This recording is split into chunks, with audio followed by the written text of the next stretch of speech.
प्रभु ने आज्ञा दी, जीवन के सदगुरु यीशु से मुक्ति ले लो। अभी ये भी बहुत सबसे ज़्यादा मैं सोचता हूँ अभी जो है आज के कॉन्टेक्स्ट में, आज के संदर्भ में सबसे इम्पोर्टेंट जो आखिरी जो स्टैंजा है कि दास करे प्रचार जगत में। तो इससे पहले परमेश्वर के वचन को बांटूं, मेरे और पादी साहब दोनों पासवानों के परिवारों की तरफ से आप सभी को पुनरुत्थान दिवस की बहुत बहुत शुभकामनाएं। प्रभु आप सभी को बहुतायत से आशीषित करे और होने दे कि ये पुनरुत्थान दिवस न केवल ट्रेडिशनल के तौर पे, न केवल एक पर्व बन के रह जाए, लेकिन हम सभी इसके मीनिंग को, इसके अर्थ को हम समझ सकें। आइए हम लोग दुआ करें।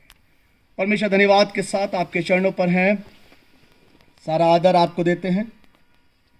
परमेश्वर धन्यवाद करते हैं कि आपने अपने बेटे प्रभु यीशु मसीह को इस संसार में भेजा, उसने दुख उठाया, उसे सलीब दी गई, गाड़ा गया और फिर तीसरे दिन मुर्दों में से जी उठा, जो हमें एक जीवित आशा देता है।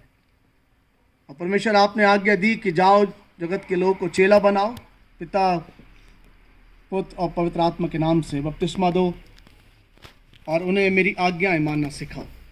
आज के दिन में सभी लोगों को परमेश्वर आपके हाथ में सौंपते हैं। आज का दिन हम सभी के लिए आनंद का दिन, आशीष का दिन और एक मीनिंगफुल दिन बन सके। खुदावन अपना जीवन आपको समर्पित कर सके। प्रार्थना यीशु के नाम से मांगते हैं, आमीन। प्रियो, जब हम पुनरुत्थान की बात, वो लोग आगे आए जो कभी यीशु को नहीं मानते थे, वो लोग आगे आए। और जैसे हम लिखते हैं पाम संडे के दिन कि अगर तुम चुप हो जाओगे तो पत्थर चिल्ला उठेंगे। सब चुप हो गए, चेले खत्म हो गए, चले गए, छुप गए, डर गए, कोई सामने नहीं आए। लेकिन वो लोग जिन्होंने यीशु को कभी ओपनली नहीं बोला, आज वो लोगों ने एक निर्णय लिया कि यीशु के शव को लेकर हम दफनाएंगे। मरियम मगदलीनी, एक दुष्ट आत्मा, एक बुरी लड़की, एक बुरी स्त्री जिसका जीवन गंदा रहा, उसने कहा कि मुझे उसकी लाश दे दीजिए, मैं दफनाऊंगी। निकोदेमस जो रात में आया था डर के मारे, आज वो दिन दहाड़े आया है कि मुझे यीशु का शव चाहिए। सुगंधित मैं द्रव्य उस पर लगाऊंगा, मैं इत्र उस पर लगाऊंगा। जब आप पोजीशन में होते हैं, सत्ता में राइज कर रहे होते हैं, बहुत से लोग आपके साथ जुड़ते हैं, लेकिन सच्चा प्यार करने वाला वही होता है कि जब आपके पास कुछ ना हो तब भी वो आपसे प्यार करे, तब भी वो आपके साथ खड़ा रहे। और वो था निकोदेमस, वो था अरमतिया का यूसुफ, जो महासभा का सदस्य था लेकिन सीक्रेट डिसाइपल था। लेकिन जब यीशु मसीह खत्म हो गया तो उसका शव लेने आया और अपनी कब्र में रखा और लिखा मलमल की चादर में उसको लपेटा। हम कब तक यीशु से भागते रहेंगे? हमें लगता है आज नहीं कल, कल नहीं 1 साल बाद मैं अपना जीवन दूंगा। लेकिन मैं आपको बताना चाहता हूं, आज नहीं तो कल आपको उसके सामने खड़ा होना ही पड़ेगा। मैं भाग नहीं सकता उससे कि अरे मैं भागता रहूंगी, अरे मैं भागता रहूंगा। जवान बच्चे कहे अरे मुझे नहीं चाहिए यीशु मसीह के, मैं प्यार नहीं करूंगा। लेकिन लिखा है जिस पत्थर को राजमिस्त्रियों ने ठुकरा दिया वही कोने के सिरे का पत्थर हो गया। Young people, they are rejecting Christ. बहुत से so called believers, they are rejecting Christ. They don't believe in the word of God. भाग रहे हैं उससे, यीशु से। वचन को नहीं सुनना चाहते, खुदावन के भवन नहीं आना चाहते, उसके बारे में बताना नहीं चाहते। लेकिन मैं आपको बताना चाहता हूं, आप कितना भी भाग लें, आपको एक ना एक दिन उसके सामने खड़ा होना ही पड़ेगा। आपको आना ही पड़ेगा और आप कहेंगे, लिखा है हर घुटना झुकेगा, हर जुबान अंगीकार करेगी कि यीशु ही प्रभु है। Every tongue will confess Jesus is the Lord. Paul कितना ही कलीसिया को सताता रहा, लेकिन एक दिन उसे यीशु के लिए अपने आप को जीवन देना ही पड़ा। डाकू था, जीवन भर गलत काम करता रहा, लेकिन एक दिन उसने उसके सामने क्रूस पे आना ही पड़ा और कहने लगा, प्रभु when you come in your kingdom please remember my name. जक्कई था, गलत काम करता रहा, लेकिन एक दिन उसे यीशु के पास आना ही पड़ा। आप भी जक्कई की तरह हो सकते हैं, आप उस डाकू की तरह मैं और आप हो सकते हैं। मरियम मगदलीनी की तरह मेरा और आपका जीवन हो सकता है गंदा, और आप सोचे मैं बसती रहूंगी, मैं बसता रहूंगा, मैं वचन कभी नहीं पढ़ूंगा, कभी दुआ नहीं करूंगा, कभी खुदा के भवन नहीं जाऊंगा, मैं दूर ही सही हूं।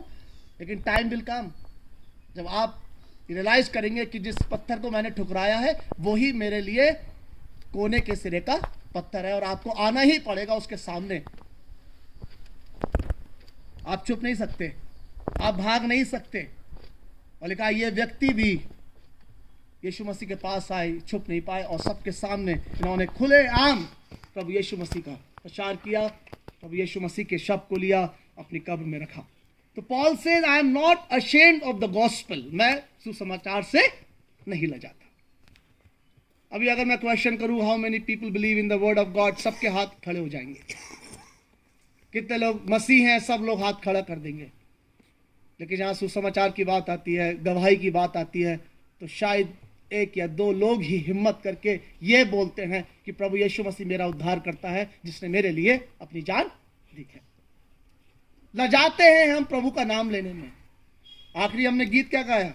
दास करे प्रचार जगत में, प्रभु ने आज्ञा दई, जीवन के सदगुरु यीशु से मुक्ति ले ले होगी। कितने लोग ये बताते हैं जीसस इज द सेवियर?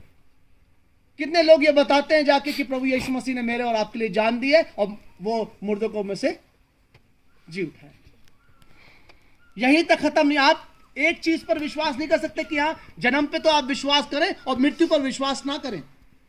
आप ये विश्वास नहीं कर सकते कि जन्म और मृत्यु पर विश्वास करें, लेकिन क्या है कि पुनरुत्थान नहीं हुआ है उसका, इस पर आप विश्वास ना करें। हाँ, गॉस्पल पर आप विश्वास नहीं कर सकते, फुल गॉस्पल पे आपको विश्वास करना होगा, हर बात पर विश्वास करना होगा। And cradle plus cross plus resurrection is equal to solvation.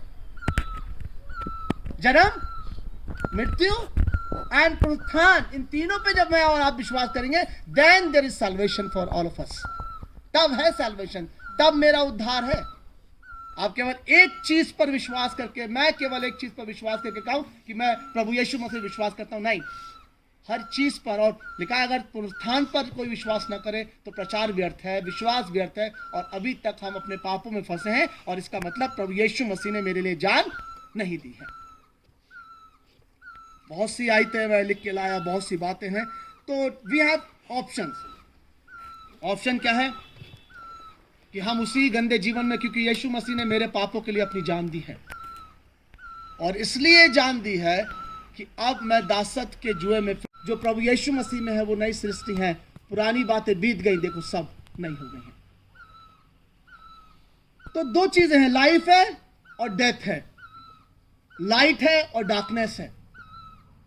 बरब्बा को मैं चुनना चाहता हूं, या उस भीड़ की तरह, या यीशु को सेलेक्ट करना चाहता हूं।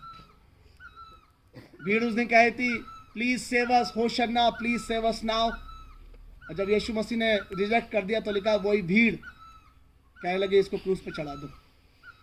उन्होंने भलाई के बदले बुराई को पसंद किया, भलाई के बदले, अच्छी चीज के बदले उन्होंने बुराई को ज्यादा प्यार किया। और आज भी यही है, हम भलाई के बदले बुरा जीवन ज्यादा पसंद करते हैं।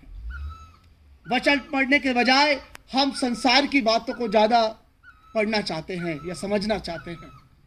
जवान बच्चों से कहो, लिखा है जवान बच्चे ऐसे हैं कि बुराई के लिए फुर्ती करते हैं, लेकिन भलाई की बात उनसे होती नहीं है।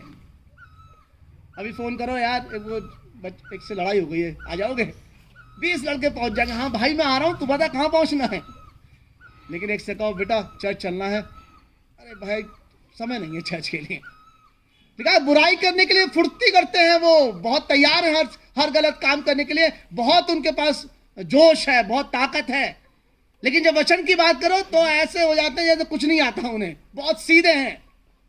चर्च आने की बात करो तो डर जाएंगे, दुआ के लिए करो तो छुप जाएंगे, मुंह छुपा लेते हैं। लेकिन बुरी बात के लिए देखो शर्म नहीं आती, कहते कौन क्या कर लेगा मेरा। जवान बच्चों, प्रभु आपसे प्यार करता है, और पौलुस कहता है I live for Christ, I die for Christ. मेरे लिए जीना मसीह और मर जाना लाभ है। तो पहली चीज ऐतिहासिक घटना है। दूसरी चीज, आप कितना भी प्रभु से बचना चाहें आप बच नहीं पाएंगे। एक न एक दिन हम सभी को प्रभु के सामने खड़ा होना है। तो इससे पहले बहुत देर हो, इस पुनरुत्थान दिवस को केवल फेस्टिवल तक सीमित ना रहने दें, क्रिसमस को केवल फेस्टिवल तक सीमित ना रहने दें, होने दें कि सच में प्रभु मेरे जीवन में भी पुनरुत्थित हो सके, मेरे जीवन में भी दिखने वाला हो सके, मेरे जीवन से उसकी महिमा हो सके, और मैं उसको अपना जीवन समर्पित करूं। आपके पास और मेरे पास ऑप्शन है। आप बुराई को चुनना चाहते हैं या भलाई को। उसने मेरे लिए इसलिए जान दी है ताकि मैं फिर से उस बुराई में ना रहूं, लेकिन अंधकार से निकलकर ज्योति में चलूं। And you have to be witness. So there is difference between story teller and witness. Story teller, अभी मैं क्या हूँ? स्टोरी टेलर हूँ। मैं बता रहा हूँ यीशु था, उसने क्रूस की सजा ली, मुर्दों में से जी उठा, पुरनियों ने उसे सताया, सफरिंग हुई उसकी, दुख उठाया, उस पर थूका गया। लेकिन विटनेस का मतलब क्या होता है? कोई बताएगा मुझे विटनेस क्या होता है? गवाह जिसको बोलते हैं, क्या होता है? मैंने आके जैसे पंकज भैया को बता दिया, पंकज भैया मैं जा रहा था तो मैंने देखा एक एक्सीडेंट हो गया। भैया वहां पर क्या है? वो किसी और को बताएंगे तो वो स्टोरी टेलर हैं। लेकिन विटनेस कौन हूं? मैं हूं, क्योंकि मैंने हुबहू उस चीज को क्या करा है? देखा है। और अभी मैं क्या हूं? केवल स्टोरी बताना, केवल प्रचार करना, केवल यीशु ऐसा, यीशु ऐसा, उसने ऐसा किया। No, we have to be witness. गवाह होना है हमें, केवल ये नहीं हाँ यीशु को मैं प्यार करता हूं। ये विटनेस का मतलब होता है कि आपने हुबहू यीशु को देखा है, उसकी मृत्यु को आपने महसूस किया है। जैसे पौलुस कहता है, मैं उसके दागों को अपने देह में लिए फिरता हूं। जीसस कहता है, who has seen me seen the God. देखा है, तुम चलती फिरती पत्रियां हो, लोग तुम्हें पढ़ते और तुम्हें पहचानते। केवल स्टोरी बताने से कुछ नहीं होता। उन्होंने भी बताया तो उनकी भी प्रतीति नहीं करी। और लिखा है कि ऐसा लगा जैसे कहानी बता रही है, कहानी है ये, सच में कुछ नहीं हुआ है। तो you have to be witness. जैसे मैंने बताया, हमें एक दूसरे को बताना है, प्रचार करना है और यीशु मसीह के पुनरुत्थान के बारे में बताना है, तभी उसका मीनिंग निकलेगा। और केवल ये ट्रेडिशन में ना रहे, केवल फेस्टिवल तक सीमित ना रहे, हमारे दिल में, हमारे जीवन में प्रभु यीशु मसीह का पुनरुत्थान हो। और जब लोग हमारे जीवन को देखें तो उस यीशु को जान सकें। प्रभु आप सभी को आशीषित करे, अपनी महिमा के लिए इस्तेमाल। हम दुआ करें। परमेश्वर, धन्यवाद के साथ आपके चरणों पर है, सारा आदर, सारी महिमा आपको देते हैं। खुदावन, हम धन्यवाद करते हैं आपके बेटे प्रभु यीशु मसीह के पुनरुत्थान के लिए, जिसने हमें एक जीवित आशा दी है। परमेश्वर, धन्यवाद करते हैं आपने अपने बेटे के क्रूस के द्वारा और पुनरुत्थान के द्वारा हमें अंधकार से निकाला और ज्योति में चलाया। परमेश्वर, धन्यवाद करते हैं आपके उस बेटे यीशु मसीह के लिए। धन्यवाद करते पवित्र आत्मा, आप हमें गाइड करते हैं। और धन्यवाद करते परमेश्वर, आज के इस हर्षोल्लास के दिन के लिए हम सब जमा हैं।